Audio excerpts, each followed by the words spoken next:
Glorifying God through generosity. Kung nando po kayo ng Friday o nakapanood kayo ng ating preaching about covetousness, sabi nga, generosity is one of the best cure of greed and covetousness. So, ito po yung lesson na magbibigay sa atin ng more enlightenment how God will truly bless us in many things. Sabay-sabay natin basahin Romans 8, verse 32. The one who did not spare his own son, but offered him as a sacrifice for all of us, surely will give us all things along with his son, won't he? Pagtinignan po natin dito sa verse lang na to, makikita po natin kung sino yung Diyos na pinaglilingkuran natin. Kaya pag tinignan mo, yung sabi niya dyan, the one who did not spare his own son but offered him as a sacrifice for all of us. Ang Diyos natin ay napaka-generous. Kasi, bino mo yung kaisa-isa niyang bugtong na anak na pinakamahalaga sa kanya ay binigay niya sa atin. Binigay niya para magkaroon tayo ng buhay na walang hanggan. At ang pangako ng Diyos na ito, surely will give us all things. Ibig sabihin, kung iniisip mo may mga pangangailangan ka sa mundo na to, ang assurance ng Panginoon ay ibibigay niya yung all things na yon kasama pa si Jesus Christ along with His Son. So how generous is this God? Diba? How generous He was.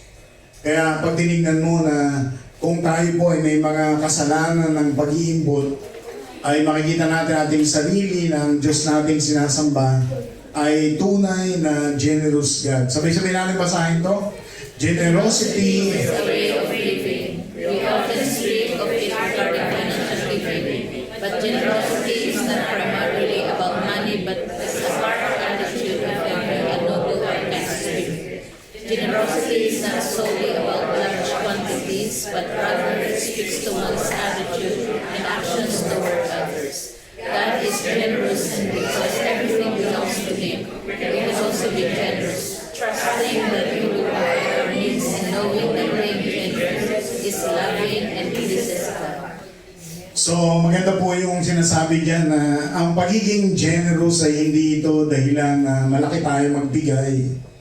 Mahilig tayo magbigay ng pera o anumang bagay. Ang generosity ay isang attitude.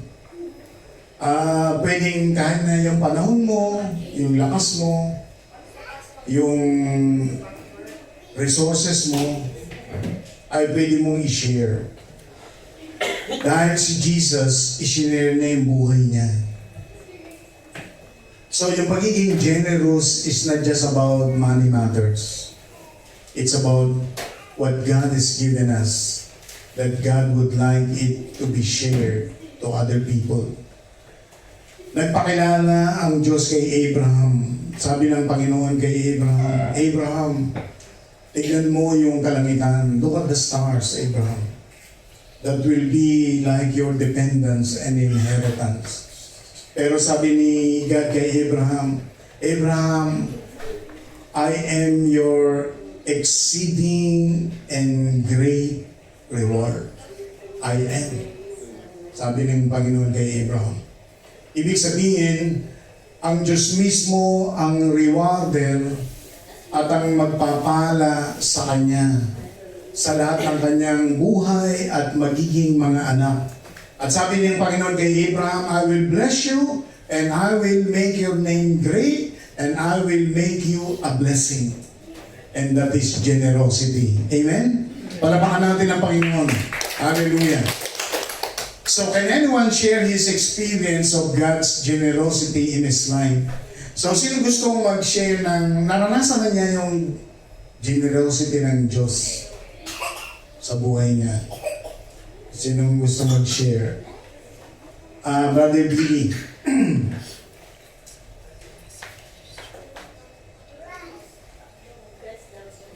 Praise. Ito po ay na-share ko naman po na sa church at gusto ko lang po ulit i-share, lalo na dito po si Sister Angie ngayon. Dati kasi nung shinare ko siya, wala pa siya doon. So, kami po mag-asawa, bago po kami ikasal.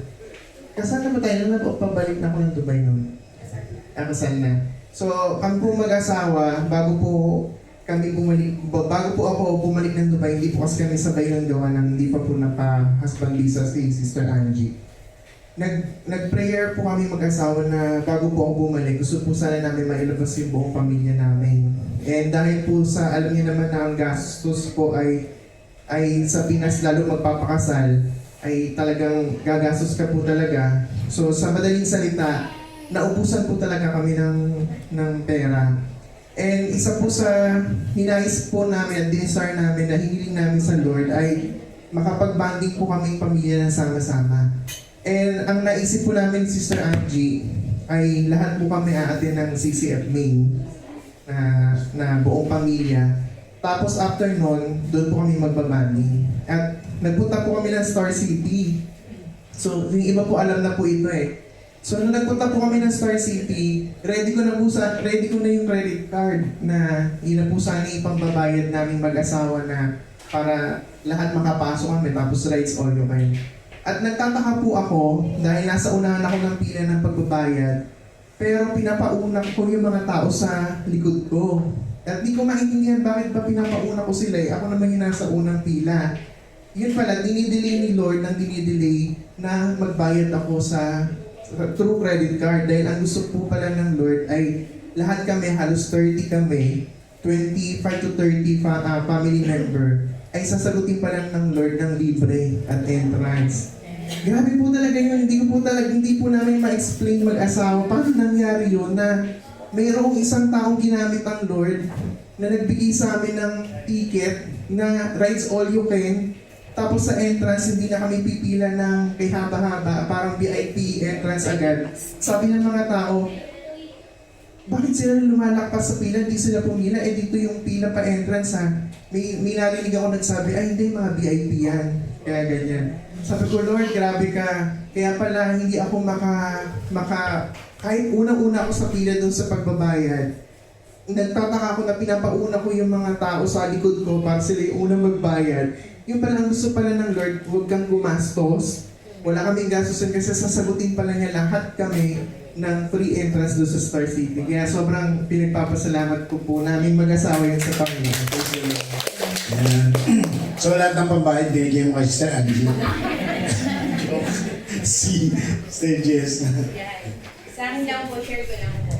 How God generous po sa buhay po namin at sa nanay ko. Kasi nung namatay ang nanay ko, alam mo na alala lang siya ng tao. Sa bawat tao na dadalaw sa bahay, sa magulang ko, lagi niyang natatandaan nila, hindi sila uuwi nang walang pabaon ng nanay ko. Laging meron siyang ibibigay. So, alam niyo po yung God's generosity sa buhay ng nanay ko at sa prayer po na, Lord, mga experience ng nanay ko na makapag-travel sila at saka ng tatay ko. Alam niyo po ba yung experience yung mga matagal niyang kaibigan na nasa ibang bansa, umuwi lang at hinanap sila. At isasama sila sa Ilocos. Nung nag-migrate kami, lumipat kami ng church sa TFI Taytay, na number 1 tabernacle sa Romblon po namin. At kamag-anak din po namin siya. Na-experience po ng nanay ko bago po siya kinuha ng Lord. Lahat ng anniversary sa Romblon at iba't ibang mga satellite sa buong Pilipinas, lagi pong kasama ang nanay ko kasi leader po siya. So yung free generosity ng travel, binigay ng Lord sa magulang ko. So yung paglilingkod mo at pagbibigay at pagbabalik mo sa mga tao, yung experience ng nanay ko, ingit na ingit ako. Kasi yung nanay ko, hindi man sila tapos ng pag-aaral. Pero yung favor nung privilege na nakapaglingkod sila sa community, sa mga presidente, at higit sa lahat sa Panginoon. In the end ng buhay niya, hindi siya nakilala sa paglilingkod lang niya as a public servant. Bagkus nakilala siya as a servant of God. So salamat sa Panginoon Tunay nga na kapag ikaw binigay mo na ng buong buo yung buhay mo, ang Panginoon din ang magbibigay nito. Dito sa lupa pa lang nararanasan mo na yung tunay na experience ng abundantly. At di ba, excited ako na gusto ko din yun maranasan. But sabi nga yung verse ko ngayon, when the time is right, I, the Lord, will make it happen. Amen. Yan. Dalapan natin ang Panginoon. So, dito po sa lesson na to, ang point number 1 natin, glorify God by giving freely and generously. So, sabay natin basahin ng verse 8. And God is able to bless you abundantly, so that in all things at all times, having all that you need, will abound in every good work. Ang unang lesson na sinasabi dito, glorify God by giving freely and generously. Pag binasa po natin yung verse 8 na to, sabi niya, no, God is able to bless you abundantly, so that in all things at all times, having all that you need, you will abound. So, pag tinignan natin mga kapatid, bakit ano ang dahilan ng isang tao na magkakaroon siya ng spirit of greed and covetousness? Samantalang sinasabi ng salita ng Diyos, lahat ng bagay na nasa Kanya, at ang lahat ng bagay na kailangan niya, at ang lahat ng bagay na ibibigay niya galing sa Diyos. Lahat. No? All things, at all times, all that you need, you will abound. Why? God is able to bless you. So, pag tinignan natin na ang gamot sa pagiging covetous at gamot sa pagkasakim o greed, ay makita natin sa ating sarili ang Diyos na to, siya lahat ang nagbibigay sa iyo. Lahat. Kahit ang ibibigay mo nga sa iba, siya pa rin eh. Diba? Amen? Amen. Palapakan natin ang Panginoon. Hallelujah. Kaya dito, pag binasa natin to, ito yung 2 Corinthians 8:2 na kanina na tayo. Ayan, pakibasa kapatid.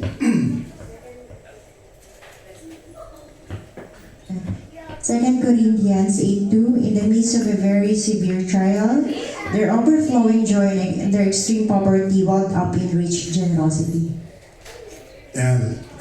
9:6. 2 Corinthians 9:6, remember this, whoever sows sparingly will also reap sparingly, and whoever sows generously will also reap generously.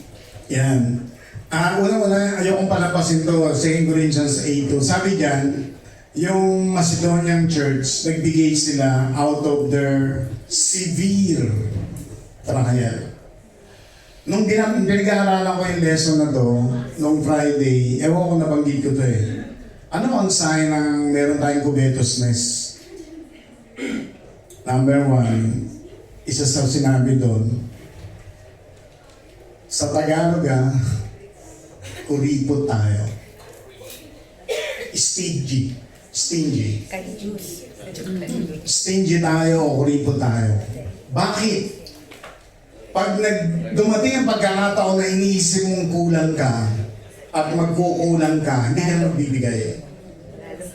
Hindi ka magkukulang kasi iniisip mo, konti na lang to Paano na lang ako? Paano na lang kami? Pero yung sinasabi dyan sa 8 verse 2, out of their severe trial, out of their severe condition, out of their severe situation, they were able to give abundantly. Amen? So yun po yung generosity. Yung hindi mo tinitignan kung ano yung nasa iyo. Ang tinitignan mo, yung kaya pang ibigay ng Diyos sa iyo. Yun kasi bakit? Kasi ang God ang generous. Hindi tayo ang generous. Ang God ang generous. Amen? Gagamitin lang niya tayo. Di ba? Gagamitin lang niya tayo. Halimbawa, ito si Zacchaeus. Sino yung accountant dito?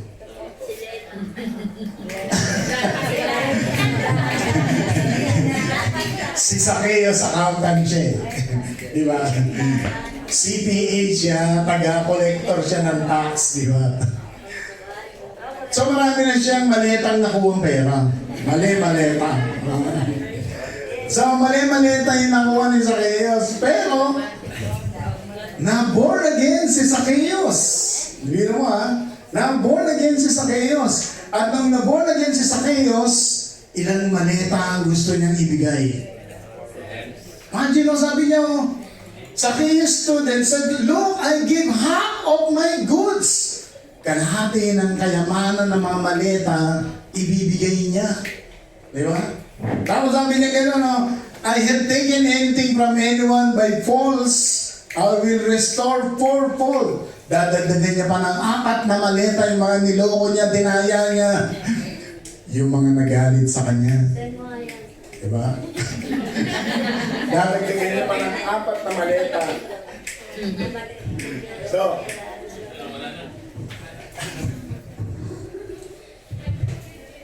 tapos sabi niya rito, Lolo, diba? So makikita natin, ano lang ang dahilan ni Zacchaeus na naging generous siya? Isa lang ang dahilan.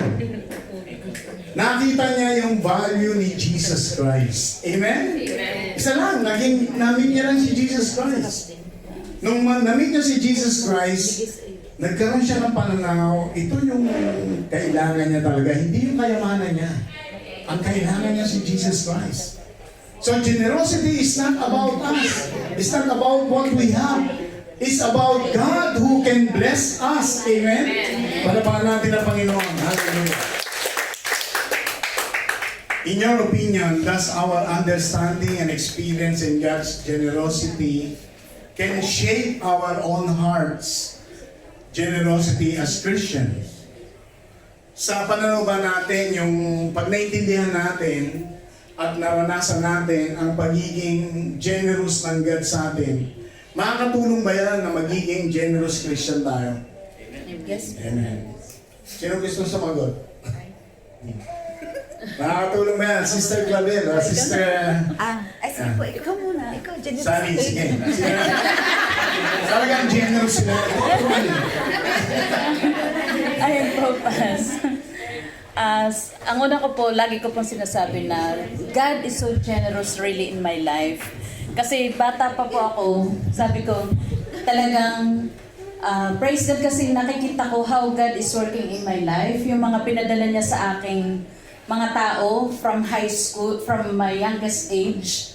Then, nung nag-high school ako, kaya pag sinasabi ng mga kasama ko, Ate Sally, nung unang dating, tinitingnan ka namin, mapabago din kaya ito ng pagbibigay. Ang sabi ko po ay, because hindi ko naranasan na mawalan. Kasi God always been so good and very generous in my life. From simple life na sa food, then maging pong sa buhay ko financially, maging sa relationship and wherever I am, naroon po yung talagang kabutihan ng Lord. Kaya ang sinasabi ko po ay, kapag ang Lord talaga po ang kumilos, kahit nga sabi niya, yung natutuhan ko lagi ko pong share. Bakit? Pag ang Lord ang nagsabi, even sasabihin niya, sabi ko natatandaan ko kapag pala sinabi ng Lord na even yun na yung last penny na nasa kamay mo, pero pag binigay sa iyo ng Lord na sinabi sa iyo na give it, huwag kang maging hesitant kasi ang Lord, sabi nga po ay more than maibibigay sa iyo. Kasi po yung talagang sa buhay ko, sabi ko po, lagi kong pinagpapasalamat ay yung kabutihan talaga ng Lord, yung pagmamahal. Kasi po, hindi talaga siya nagkulang sa akin pong buhay. And yun po, yung ang sarap magbigay, lalo na po kung alam mo na ang Lord yung kasama mo. Hindi lang po financially, everything po talagang ang Lord ang magbibigay sa ating pong buhay. Kaya yun po, napakasarap po ba Yan, maging praise the Lord, si Christians. Sister Clavel. Same lang po, Pastor. Ako, sige po. Siyempre, ang generosity ng Panginoon, hindi lang sa mga material things po. Lalo na pong na itindihan natin na buhay niya ang binigay sa atin, di mo ba? So, ikaw, pag naranasan mo ang love ng Panginoon, parang wala ka nang hanapin pa. kundi ang love ng Panginoon. Kahit mag-love ka sa ibang tao, kahit through money, through time, ganun-ganun. Pag masaya ka kahit hindi man sinuklian yon, di ba? And sinasabi kasi nila na, kasi nga, single ka, wala kang binubuhay. Sa totoo lang, mas mahirap po ang single, sa totoo lang. Gusto nila magkasama. Kaya sabi ko lang po kasi tawag ito, kasi sa mga bayarin sa bahay, alam mo yung nape-pressure Oo ka. nga, nag-iisa ka, no? Nape-pressure ka na na mas malaki sa'yo. Parang 50% agad kasi wala kang family na pag may mga bayarin, ganun. Parang ikaw na yan, ganun. Pero hindi nila alam. Kasi alam nila na wala kang anak, pero sa totoo lang, ang dami-dami kong binubuhay. Sobrang masabay pamilya, No, Sister Sharon, papamangkin, mga gano'n, di ba? Parang gano'n, pero masaya ka kasi alam mo na ang Diyos unang-unang nagmahal sa'yo, generous ang Diyos sa'yo, kaya ipamalas mo din sa kanila sa ibang tao. Yan po. Praise the Lord! No? Nakakabuti ng Panginoon, no? Kaya yung generosity ng God, talagang it's a gift, no? Yung buhay natin is a gift, and how God is so gracious to us. Pangalawa, glorify God by giving cheerfully. Sabay-sabay namin basahin verse 7. Each of If you you give what you have decided in your heart to give, not reluctantly or under compulsion, for God loves a cheerful giver. So, napakaliwanag yung salita ng Lord. Kung magbibigay tayo, dapat nakangiti. So, pag during tithes and offering, dapat nakangiti tayo. so, pag may nagbibigay na nakangiti, ilayo na natin yung loves a cheerful giver, di ba? Dapat masaya tayo nagbibigay.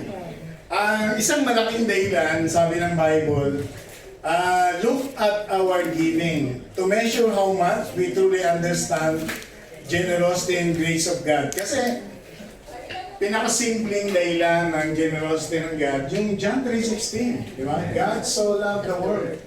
He gave His only begotten Son freely, walang condition, na binigay sa atin ng Panginoon. At cheerful giving yun dahil out of love. And love finds it very light in giving itself away. So, kaya si Jesus sabi niya dito, it is more blessed to give than to receive. Yan. Pakibasa rin ito, 2 Corinthians 9, 13 to 14.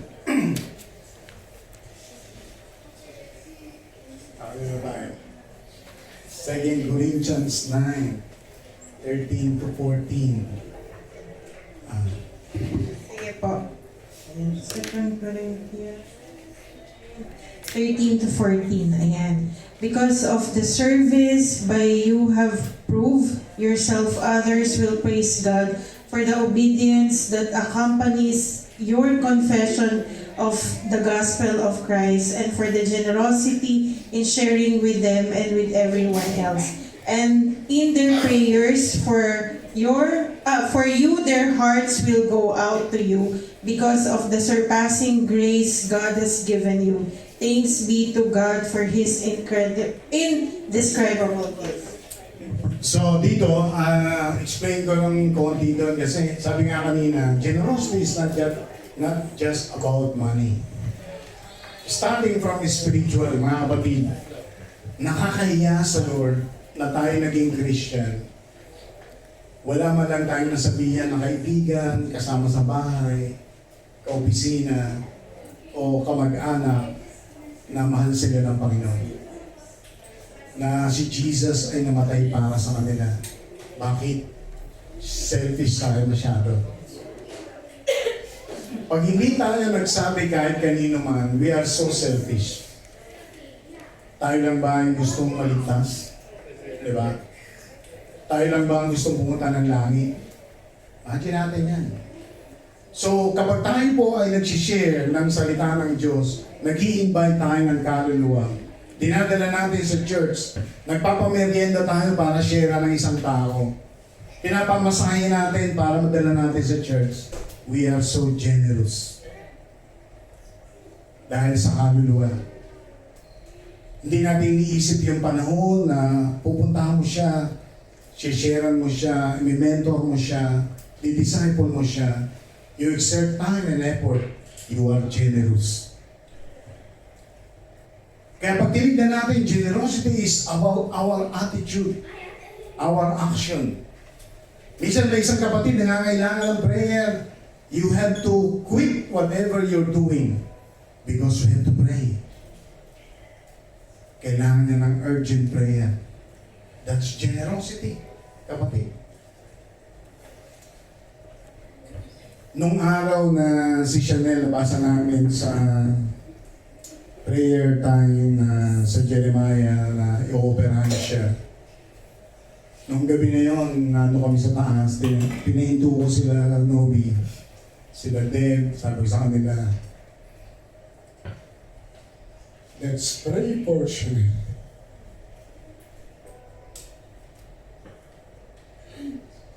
Kailangan ng batang ito ng panalangin. And we pray to God. Sabi ko, parang hindi ko kaya isipin yung bakang ito ay operahan. Let's pray to God. Kaya nag-pray kami nung gabi na yun, ang araw na yun na si Chanel ay operahan. Kaya, I thank the Lord na naging matagumpay siya. So yung generosity ay hindi yan dahil lang sa pera. Ano yung attitude natin sa mga bagay na meron tayo ngayon? Na kaya natin i-share, kaya natin ibigay, kaya natin ipagkaloob sa kapwa natin, kapatid. Kaya yung perang pang-times natin at offering, maliit yan, kapatid. Na ipagdadamot pa natin sa Panginoon. Kasi yung ibang bagay na mas mahalaga, si Jesus nga, buhay niya, binigay niya. And that's the true example of generosity. Kaya, nakakalungkot pag may mga kapatid tayo na nandun sa ganung kalagayan. Actually, it's a sin of covetousness. Kailangan makalaya sila. Kailangan sila makalaya. Kaya, kung tutuusin, yung pagbibigay natin ng masaya tayo. Di ba? Napakasaya na pag may na-sharean ka, di ba? Pag may taong nangangailangan ng konting tulong na bigyan mo, napakasaya yung damdamin mo. Napakasaya pag may na-invite ka sa church, na nakadalo siya, nakarinig siya ng word, napakasaya yung damdamin mo. That is generosity. Amen? Palapakan natin ang Panginoon.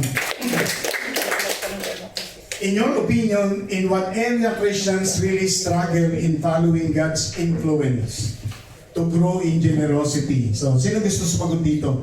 Alin sa mga area na to na nakikita natin, may mga Christian na nag-i-struggle sila dito, na hindi nila magawa yung pagiging generous. Bilang Christian na sila, sino gusto mamili lang tayo ng isa, at kung gusto natin sumagot. So, sino gusto? Anything?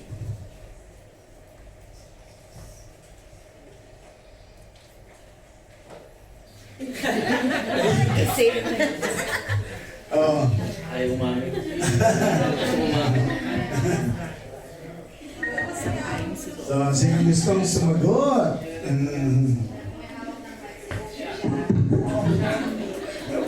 Sino na may hawak dyan?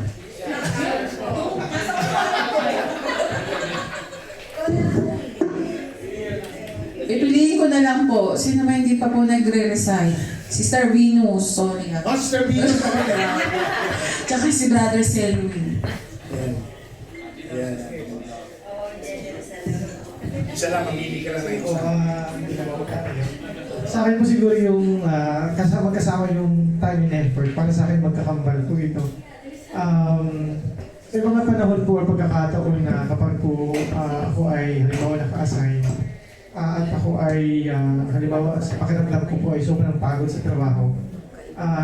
Meron po akong hesitancy na parang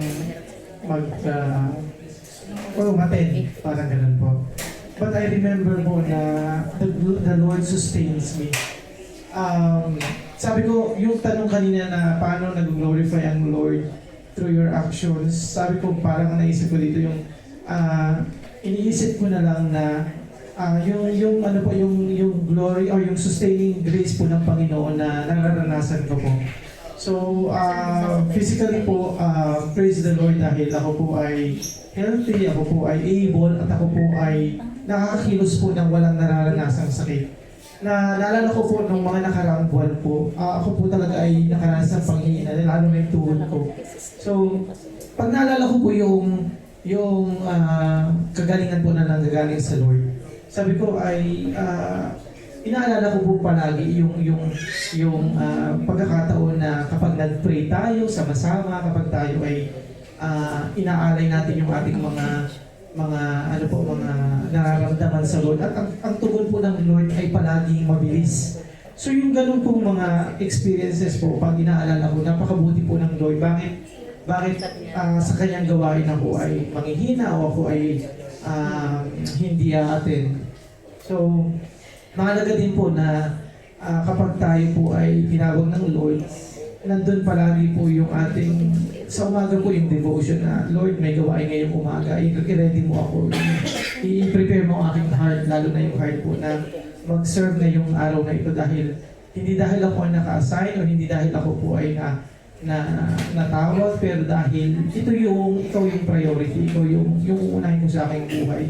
And pangalawa po, mahalaga din po na naintindihan po natin na habang po tayo ay able, habang po tayo ay malakas ang ating mga katawan, gamitin po natin itong time and effort na ito para maibigay po natin sa Lord yung ating buhay. Kasi pag po tayo ay nagkaedad na at tayo ay nanghina, baka hanapin po natin na tayo ay manghinayang tayo sa panahon na nasayang. Salamat po. Thank you, palapan natin ang Panginoon sa sharing about time and effort, no? Pangatlo, glorify God by giving faithfully. Sabi-sabi natin basahin Proverbs 3:9. Honor the Lord with your wealth and with the first of all you produce. So, giving God the glory by being faithful sa Kanya. So, ang katapatan, ang totoo, we are not faithful. But God is faithful. Diba? Kaya kung tayo po ay nagiging matapat sa Diyos na ito, ang dahilan lang nito ay pinapakita sa atin ng God how faithful He is, how good He is. Kaya po, sabi rito, in Him we have the forgiveness of sins, we have hope, we have the gospel of salvation, the word of truth, the sealing of the Holy Spirit, and a generous inheritance. Why? Because we serve a generous God. Sabi ng Philippians 4:19, gaano katapat ang Diyos na ito? Sabi niya, God will supply all your needs according to His overflowing riches in glory by Christ Jesus. Paano tayo magiging maramot kung ang Diyos na ito ay ginagampanan niya yung tungkulin niya na ang lahat ng ating pangailangan ay isusupply niya ayon sa kanyang kayamanan, hindi ayon sa sahod natin, hindi ayon sa trabaho natin, hindi ayon sa mga nakikita natin. Ayon ito sa kanyang kayamanan, sa kalangitan, sa magitan ni Kristo Jesus. At sabi niya dito sa Romans 8:32, ito yung sinabing, kung nagawa niyang ibigay ang kanyang kaisa-isang anak na si Jesus, ano pang mga bagay ang hindi niya kayang ibigay? How generous our God is. Amen? Palapakan natin ang Panginoon. Hallelujah. Can anyone share a testimony of God's faithfulness in one of these areas in your life? Ito naman, mamili kayo kung saan nyo naranasan yung isang naging generous sa iyo ang Panginoon sa mga bagay na yan. No? Testimony naman to. Si Brother Dan. Brother Dan.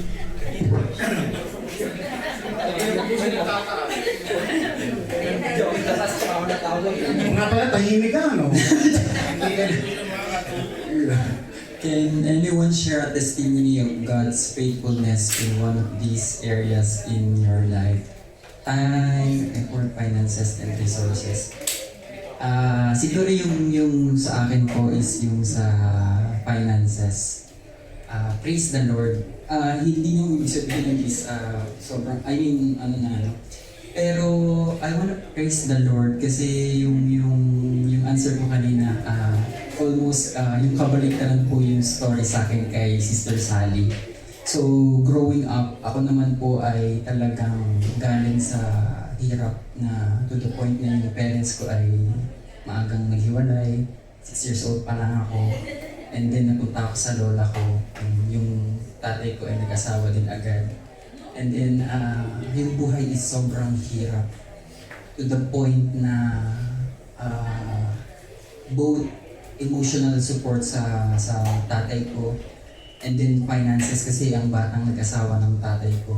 So, lumaki ako dun sa lola ko na talagang sobrang hirap to the point na pag natutunan ko yung wika na kapag ang umot maikli, kailangan mong bumaluktot. So, growing up, ganun yung naging buhay namin, pati ng kapatid ko. And I still wanna praise the Lord kasi napakabuti ng Panginoon. Kahit nung bata ako, tinatanong ko siya na, Lord, bakit sa akin binili mo yung ganitong klaseng buhay na broken family? Tapos ang hirap pa ng buhay in terms of finances, emotional support, wala. Pero praise the Lord kasi ang bata ko pa lang, binigyan ako ng Panginoon ng heart na contentment. In a sense na ang babaw ng kaligayahan ko na hanggang ngayon, I'm still thanking the Lord kasi kung ano yung nasa table ko, alam mo yun, ang bilis maging masaya ng puso ko na praise the Lord, meron ako nito. Praise the Lord, meron ako nito. Praise the Lord, nakakakain ako, alam mo yun, yung binigay sa akin ng Panginoon is, hindi siya yung material, hindi siya yung finances, pero yung contentment na meron ka growing up. And I wanna thank the Lord kasi hanggang ngayon, big ko yung ganong testimony na napakabuti ng Panginoon sa buhay ko kahit sobrang hirap. And praise the Lord kasi truly our God is faithful na kung paano kumikilos ang Panginoon sa buhay ko ngayon. Alam mo yung tanong sa finances, sinagot ko siya kasi hindi dahil sa mayaman ka o marami kang pera, hindi kaya faithful ng Panginoon. Hindi ako naniniwala doon kasi yung story ni Jesus Christ dun sa widow na kinumpare niya na kinalugdan niya yung widow na binigay niya yung kung ano lang yung meron siya kaysa dun sa mayaman na binigay lang kung ano yung sobra sa kanya. Hindi kailangan ng isang Kristiyano na sobra-sobra ka or ano ka. Ang kailangan mo is andun yung faith, yung puso mo na ibibigay ko to kasi ito yung faith na meron ako. Hindi totoo yun na kailangan sobra-sobra ka. And I believe na iyon yung answer din dun kanina na saan nag-i-struggle ng isang Christian. Kasi akala ng karamihan, ako din, akala ko dati, kailangan sobra-sobra ka muna bago ka magbigay. No, hindi kasi kapag binigyan ka na ng sobra ng Panginoon, dun sa maliit pa lang, hindi ka na tapat, what more pa. And praise the Lord kasi alam mo yung pagsubok na binigay sa akin ng Panginoon is hanggang ngayon taglay-taglay ko siya na alam mo ang sarap sa pakiramdam na kontento ka kahit ang bilis mong maging masaya kung ano yung meron ka. And praise the Lord po. Praise the Lord. Praise God. So, last point natin, glorify God by giving yourself willingly. So, sabay-sabay natin basahin to, verse 5. And they did not do as we expected, but they gave themselves first to the Lord and then to us in keeping with God's will. So, purihin ng Panginoon, dito po sa Roman, 2 Corinthians 8:5, ito po yung sabi ko nga, they were in severe trials and situation, but they were able to give abundantly beyond their ability. Ang reason lang nila ay they gave themselves first to the Lord. So how do we glorify God and to become generous? We have to give ourselves. We have to give our heart. No? Ang totoong generosity is an issue of the heart. It is only when we learn to give ourselves to Christ that we can cheerfully give to support His purpose. if we find giving money to God's work difficult, we probably have not given our heart either. So sabi ng Luke 12:34, wherever your treasure is, there will your heart be also. Dito po sa 1 Chronicles 29:17, ito po yung challenge ni David na magtatayo ng templo at kailangan niya ng support. At dito po ay makita natin nagsimula sa lahat ng mga leaders ay nagbigay sila ng kusang loob nila, willingly, freely, at nakita nila na ang lahat ng kanilang binigay is more than enough na kailangan para sa pagtatayo ng templo. Ano ang lesson na nakikita natin dito mga kapatid? Ang challenge dito ay ano ang puso natin sa pagkakaloob. Iniisipan natin na mahirap magbigay dahil iniisip mo na mababawasan ka, magkukulang ka, o ito ay para sa iyo lang. That is again selfishness, di ba? Kaya ang generosity ay gamot din sa selfishness. Kasi unahin mo yung hindi para sa iyo. Unahin mo yung kapwa mo. Maaaring yung isang kapatid, kailangan lang niya ng kasama. Maaaring isang kapatid, kailangan niya ng panalangin. Maaaring isang kapatid, gusto lang niyang ma-sharean siya. If we are not generous, we will just only think of ourselves. Hindi natin siya pagbibigyan. Diba? Kaya po, ang generosity ay gamot against selfishness, gamot against greed, gamot against covetousness, gamot against envy, gamot against jealousy. Kasi ang covetousness, lahat ng nasa kapwa mo, gusto mong maging sa'yo. Ang lahat ng wala sa'yo, gusto mong maging sa'yo ulit. Diba? At hindi tayo pwedeng magbigay, hindi tayo pwedeng mag-share, hindi tayo pwedeng magbigay ng higit sa iniisip natin na kailangan natin kasi magkukulang tayo. Kaya ang generosity ay isang himala ng Diyos kung tayo po ay may ganong espiritu at mayroong puso na handa tayong magbigay sapagkat ang Diyos ang unang nagbigay. Amen. Palapakan natin ang Panginoon. So last point, can anyone share his or her testimony how he experienced giving to God freely or willingly after encountering God's generosity personally? Ito yung testimony dati maramo tayo. Dati mahirap kang magbitaw. Pero nung maranasan mo yung generosity ng God, binuksan ng Panginoon yung puso mo at natutunan mong magbigay. Sino gusto mag-share niyan?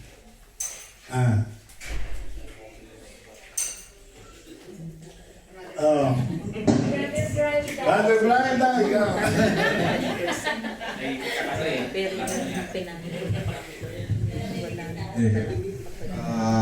Sa akin po, growing up po kasi, sa Christian family, ganyan. Tapos, ma-share ko dito yung sa pagda-tides po. Yan. Nung una po, nang pagtinuruan po magbigay, ganyan, parang mahirap magbigay, parang para sa akin, kasi ano po ako, maliit pa lang po yung baon ko po noon eh. Kasi may baan po ako ng pagkain. Tapos, parang para sa akin, parang ito lang. Tapos kailangan nga daw po magbigay 10%, ganyan. Tapos, nung nagiging high school na, college na ganyan, tapos syempre tumataas na yung allowance. Ganyan. Parang mas nahihirap magbigay. Tapos, pero sabi po ng Lord nga na bigay ng buo, na hindi napipilitan. Ganyan po. Tapos, yun, nakita ko po yung pagpaprovide ng Lord hindi lang sa akin, pati sa family ko po. Tapos, talagang hindi po nagkukulang yung mga lahat ng pangangailangan po namin kahit sa aspeto po nakita ko po yung pagpo-provide ng Lord talaga pati yung katapatan ng Panginoon sa amin hanggang sa oras na ito po maging sa lahat ng aming mga pinagkakaabalahan, mga trabaho namin, maging saan man kami dali ng Lord. Nakita ko yung nakakakain kami araw-araw na sobra-sobra pa po yung na kinakain namin. Tapos yun po, na kahit kailan po yung salita ng Panginoon po yung mapangahawakan na ito yung talagang si Lord talaga yung nanggagaling lahat ng pangangailangan. Amen. Yan. Palapan natin ang Panginoon. Meron po ba? Last? Wala na? Wala na. Ha? Question lang. Question. Sige, kapatid. Si Jaja, no? Question lang po. Di po ba sabi, dapat willing pag nagbigay, masaya ang puso, willing ka talagang ibigay, saka cheerfully. Kung ano lang, hypothetical ano lang, kung masama sa loob mo, mabigat sa loob mo, kung mapipilitan ka lang, is it valid to say na wag na lang ibigay? Kasi it will not glorify the Lord, alam naman natin. Or talagang, sige na nga, bigay. Ano po yung mas tama? Kasi yung giving kasi is attitude of the heart. Pero kung hindi tama yung heart mo, at ibibigay mo pa rin, what's the point of giving, di ba? Ma-honor pa ba yun? Maganda tanong siya kasi pag tinignan mo sa mata ng Panginoon, si Jesus Christ dun sa gospel, may dalawang pagkakataon na si Jesus ay nag-observe sa templo eh. Alay ko, twice yun eh. Ibig sabihin, bakit sinulat sa gospel na si Jesus ay nag-observe siya sa templo about giving? Ibig sabihin, yung pagbibigay talaga sa Panginoon ay mahalaga sa Lord. Mahalaga siya sa worship. At kung mahalaga ang pagbibigay sa Panginoon sa worship, we have to give it according to the will of God. Kaya kung ako tatanungin niyo personally, kung may isang kapatid sa akin na magsasabi ng ganyan, na Pastor, hindi talaga ako mapakali o mabigat sa akin ang magbigay ng tithes, I would say directly, huwag ka na lang magbigay. Huwag ka na lang magbigay. Bakit? Kasi pag hindi, sabi nga gano'n, di ba? Pag hindi ka nagbigay, ay nabanggit kanina yung under compulsion, di ba? Huwag ka na lang magbigay if you are under compulsion. Kasi sa mata ng Panginoon, baliwala yung binibigay mo. Baliwala yun. Hindi siya magiging valuable. Kasi nung si Jesus nakita niya yung babaeng balo, nagbigay siya ng kukunti. Ang sabi ni Jesus Christ, higit ang binigay ng babaeng yan sa lahat ng nagbigay. Di ba? So ibig sabihin, ang binavalue ni Jesus Christ, yung heart. Hindi yung amount. Di ba? Hindi yung amount. Kasi ang dami nagbigay ng malalaki eh. Pero sabi ni Jesus, ang binigay ng babaeng yun, ang pinakamalaki sa lahat ng nagbigay. Kasi hindi niya lahat. So sa akin personally, hindi kahit sabihin ko, huwag ka na lang magbigay. Actually, minsan nasasabi ko sa church yan eh. Kung mabigat sa loob niya yung magbigay, huwag na lang kayo magbigay. Hello po, Mas. Pwede mo magdagdag? Sige. Parang 5 years ago po kasi, Mas, tinestify po namin nung inopen ng Lord yung heart po namin, yung heart ko sa tithes and offering. Nag-start po siya na nalaman sa pagbabasa ng Bible, nalaman ko na tayo as Christian, talagang yung tithes and offering essential siya sa obedience natin and sa faith natin. Pero initially, talagang nanghihinayang yung puso ko na magbigay. Ang ginawa ko po, Pas, kahit po nanghihinayang yung puso ko, nagbibigay pa rin for 7 months na ganun. And while binibigay ko pa rin po yung tithes and offering, ang prayer ko po is, Lord, ibibigay ko pa rin to. Alam ko na walang blessing dahil ito ay medyo may panghihinayang ako. pero ibibigay ko pa rin dahil maaaring kailangan to ng church, and at the same time, prayer ko po na maranasan ko in as soon as possible yung cheerful giving heart. Kaya yun po yung naging prayer ko consistently hanggang sa little by little nararanasan ko na I need to give what is due to God dahil ito ay hindi ko pag-aari ito ng ating Panginoon. Ginawa lang niya tayong tagapangasiwa. So yun po hanggang praise the Lord hanggang ngayon na-enjoy na po yung cheerful giving heart. So praise the Lord yan, si Chico Naldi. Alam mo, idagdag ko lang po, Pas. Ako po, personally, may tinuro po sa akin ng Panginoon. Yung ating pong kabigatan sa ating pagbibigay, ang nakita ko pong dahilan yan. Dahil iniisa po natin yung mga kailangan po natin. Pero kapag ang puso po natin, ang hinihingi mo sa Panginoon ay gusto mong magbigay, hindi siya magiging mahirap. Sabi na, tinasya ko ng Lord nung noon pa, sabi ng Panginoon sa akin, yung sa buhay ni David, sabi niya, don't come to the Lord with empty-handed. So kahit po wala akong trabaho, nandun na yung puso ko na talaga magbibigay ako. Kahit na ano pa yan, hindi importante yung amount. Ang importante yung sumusunod ka dun sa salita ng Panginoon. I've been faithful dun sa magbibigay ng tithes before, kahit na may work ako sa business, bibigay kami ng tithes. And yung personal ko na yung kinausap ako ng Panginoon na don't come to me with empty-handed. Binago yung perspective mo. Na dati iniisip mo, ayaw mo magbigay kasi nga may pangangailangan ka.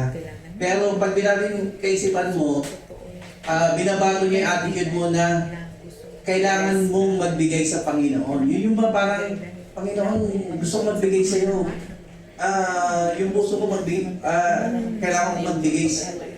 So, napapalitan yung needs na sa pangangailangan mo na para gamitin mo siya sa iba, kundi opportunity na makakapagbigay ka sa Panginoon. So, yun lamang po mga kapatid. Kung maaaring naisip po natin na bigat magkaloob kasi kailangan mo ng pera,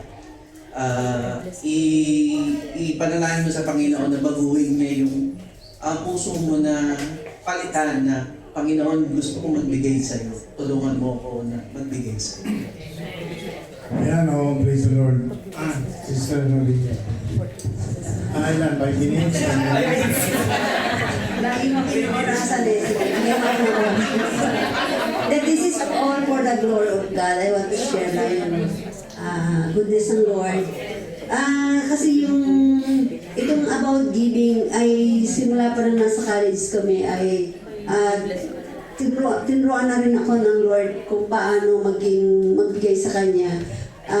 Kung kagaya ni Brother Brian, so nasa unang stage pa lang kasi sa dati kasi ng tuturuan ka agad ng about sa mga teachings about tithes and offerings. So in-educate kami sa ganoon. Kaya college pa lang talaga ay inano na kami ng Lord. Pin-repair na rin ako ng Lord sa ganoong attitude. And thank God dahil kasi yung habang nagbabasa tayo ng salita ng Panginoon ay makikita natin doon kung paano ang Panginoon ay kumikilos sa mga taong nagiging generous nga. Sabi nga rito sa Kaya yung bago kanina sabi ko, kapag gusto ko yung word na they really give themselves first to the Lord and then pati yung kanilang pagkakaloob. So, sabi nga ng Lord, kahit sundin po lahat ng mga commandments ng Lord, di ba? Sa sinabi niya doon sa young ruler, yung sa rich young ruler, sabi niya, ginagawa niya, sinusunod niya lahat yung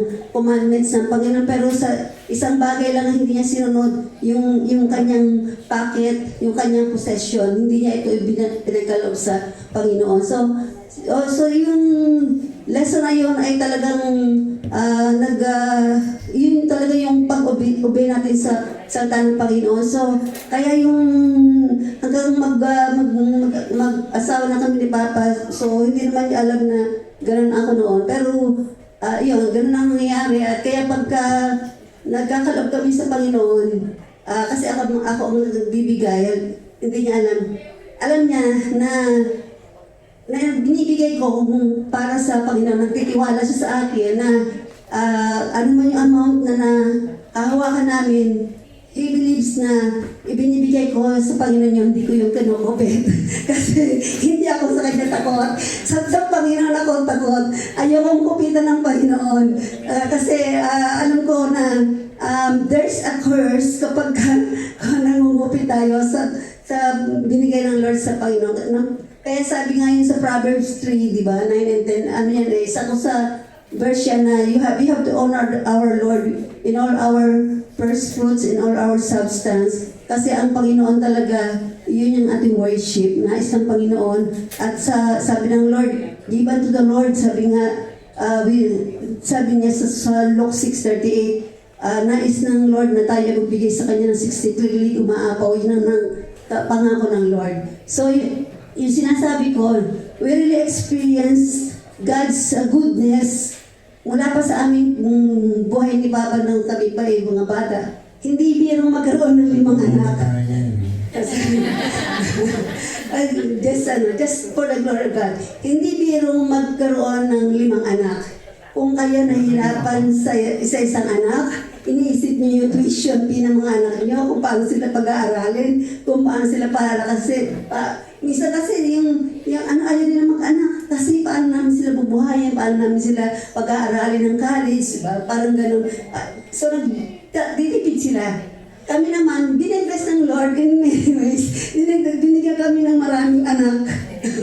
Hindi naman dahil marami kaming malaki ang sweldo namin noon or ano, kundi isa lang, God is faithful kasi tinuruan kami ng Lord. Sabi nga, pag may gawain sa church, talagang hindi kami nahuhuli, kundi nag-i-initiate kami na magbigay sa Panginoon. O pag ano ang kailangan, lalo na nung tinatayo ng Lord, yung aming church noon sa Pinas, talagang mula sa pagpundasyon hanggang sa maitayo yung building, nagbigay kami sa Panginoon.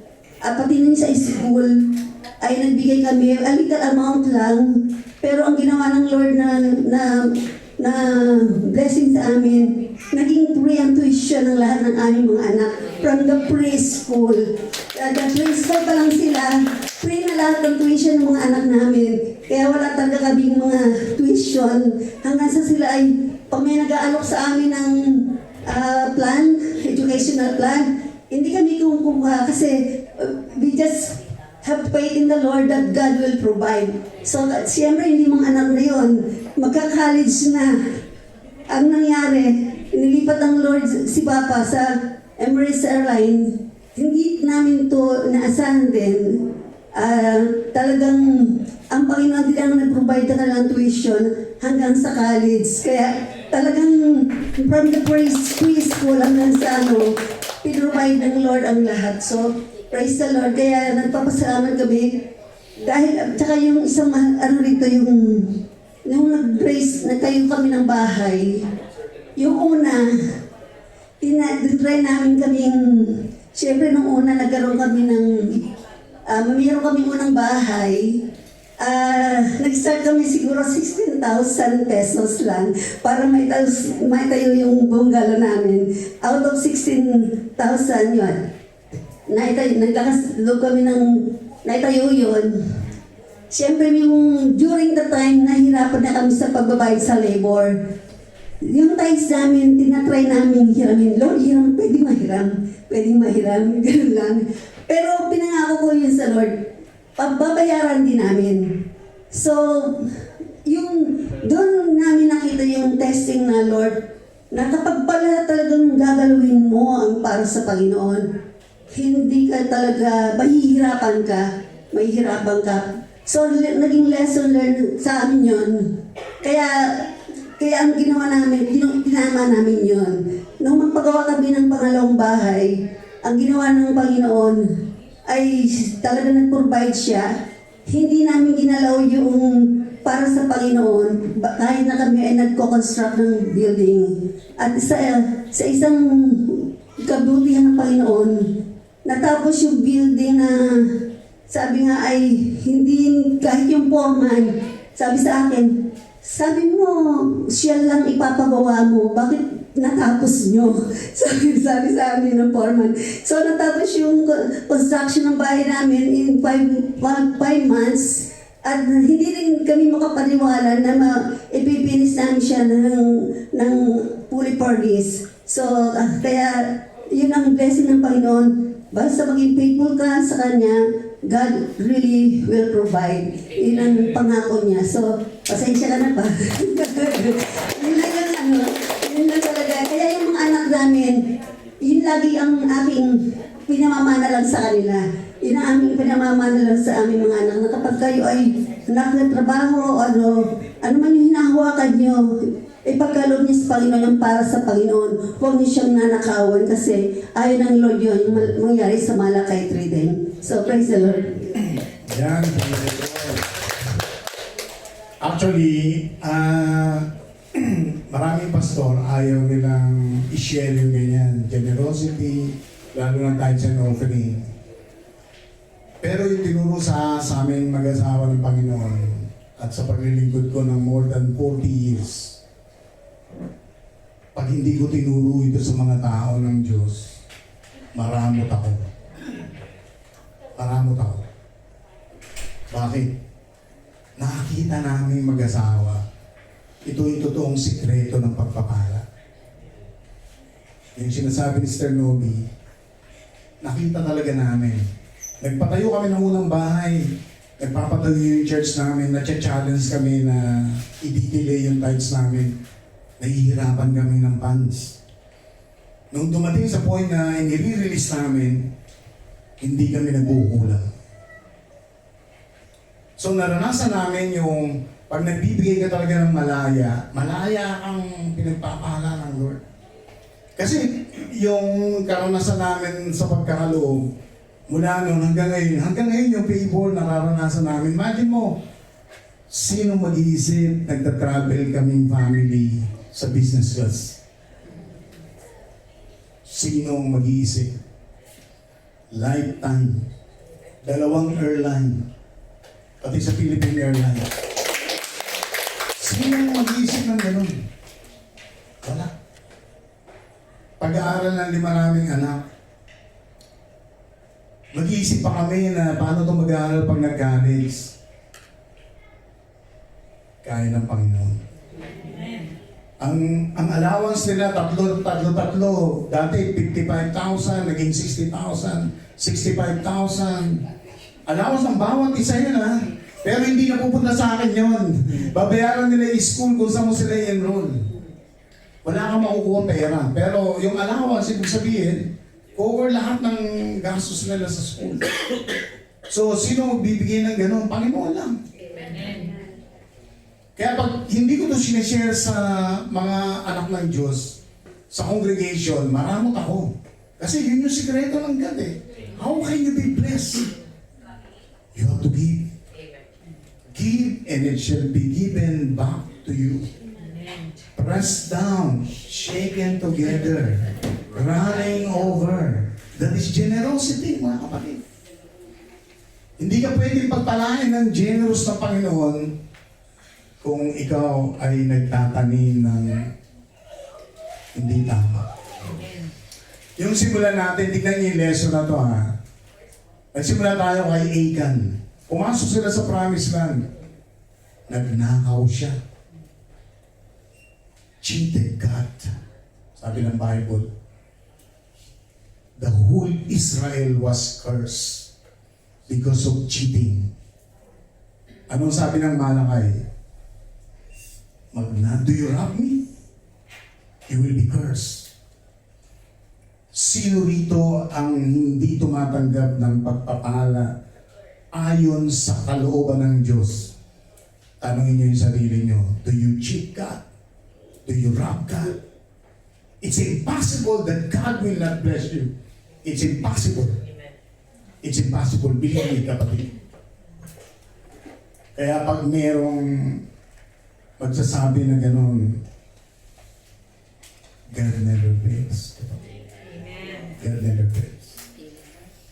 Lahat, yung mga kaibigan namin, mga couples, Pag may gawain sa church, pag may magbibigay, bibili ng aircon, pag gagawa ng ganito, inaaya namin yung mga couple na yan.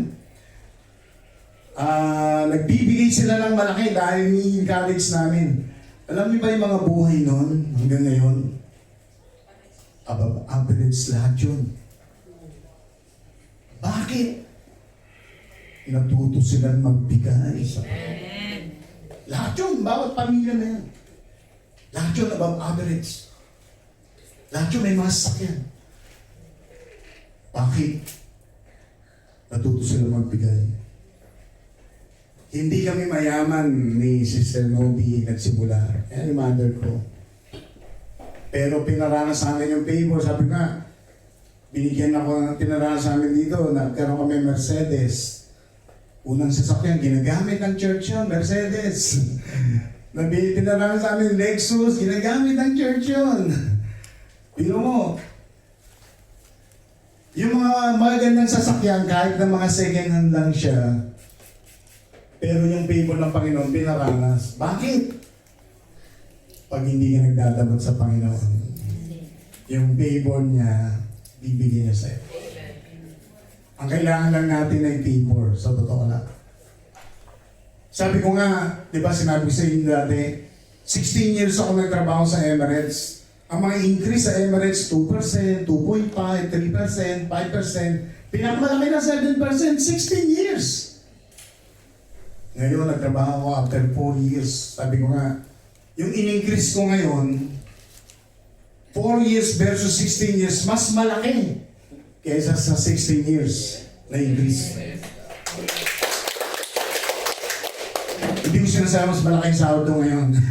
Kasi nasa school ka eh. Pag nasa school ka, mababa sahod mo. Pero ang sinasabi ko dito, ang Diyos na yan ay tapat. Ang Diyos na yan, hindi mo kayang sukatan ang kaya niyang ibigay sa'yo. Hindi mo siya pwedeng hamunin ng bigayan. God will always outgive you. God will always prosper you. Kasi ngayon, nagkaroon ako ng trabaho pero walang allowance. Dati, may medical kang maganda. Ngayon, wala kaming medical na maganda. May transportation, may telephone, may accommodation, 13,000 a month. Ngayon, wala lahat yun. So yung basic pay ko lang, nare-receive ko, pero ang pinakita sa akin ng God, yung 16 years na increase ko, mas malaki pa yung increase ko in 4 years. Why? You cannot outgive God. Cannot outgive God. Labanan mo siya ng bigayan, pakikita niya sa'yo kung gaano ka kaya niyang bigyan ng pabor. Ganun lang ang sukatan dyan. Kaya, pag subukan mo naman siyang magdamot ka, magnakaw ka, mag-cheat ka, subukan mo. Mararanasan mo rin. Yung sinasabi ni Brother Dinan, alam mo kung paano siya na pinakikinggan mo siya eh. Meron siyang espiritu dati ng covetousness. Nung sinubukan niya mag-release, nag-release siya, unang buwan siguro, pangalawang buwan, nag-release siya, nag-release siya. Nirelease siya ng Panginoon sa espiritu ng covetousness. Kaya ngayon, malaya silang nagbibigay. Hindi dahil sa kanya yun, hindi dahil gusto niya yun. Nirelease siya ng Panginoon sa covetousness. Kaya kung meron sa ating covetous, mga kapatid, magbigay ka sa Panginoon. Yan ang sukatan ng gagamutin ka ng Lord. At ang pagpapala na sinasabing ang pintuan ng langit at durungawan ng langit ay bubuksan niya ito at pagpapalain ka niya na walang sukat ikalagyan. God always fulfill His promises. Amen? Palapakan natin ng Panginoon. Naku, tapos na pala tayo. Conclusion. And ito yung cycle of generosity.